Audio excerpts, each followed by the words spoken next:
časnici sa svih strana naše domovine, dobrodošli u Gvozdansko. Ovo je već 11.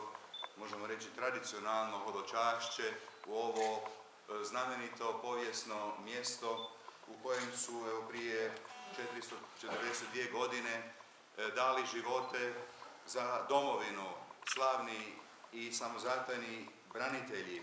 Pa je zbog toga i gospodin Boro Čakova, pozdravljam, tada prije 10 godina inicirao prvu takvu proslavu i sjećanje na Gvozdansko, a sada to traje i kako je 10 godina naša biskupija ovdje u Gvozdanskom i tu je uključena i biskupija, a također i županija i različite braniteljske udruge koje sve od srca pozdravljam. Pozdravljam našeg gospodina župana, pozdravljam predsjednicu županijske skupštine, pozdravljam sve predstavnike branitelja i braniteljskih udruga iz Domovinskog rata, postrojbe povijesne koje su nas dočekale na ulazu u našu crkvu Svetog Filipa i Jakova.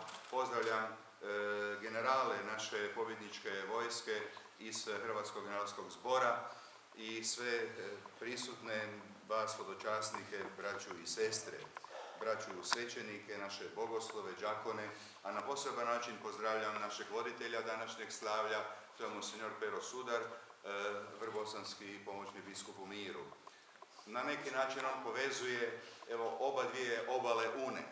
Mi smo s ove strane u Hrvatskoj, ali i Bosna i Hercegovina je naša domovina i s pravom govorimo da mi Hrvati imamo jednu domovinu, a u dvije države, u dvije zemlje, i toga trebamo biti svjesni, tu vezu čuvati i još više unapređivati.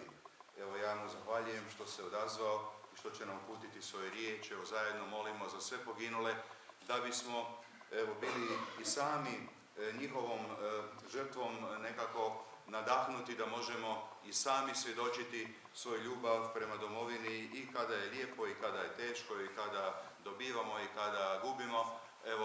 Tako je bilo i ovdje, bio je to slavni poraz, ali je omogućio Hrvatskoj da opstane, da se obrani od neprijatelja.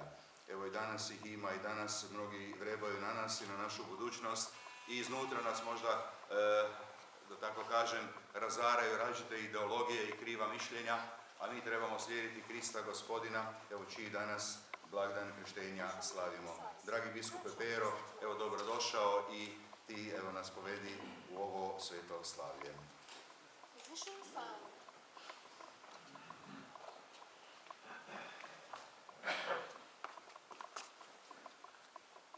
U ime Oca i Sina i Duha Svetoga.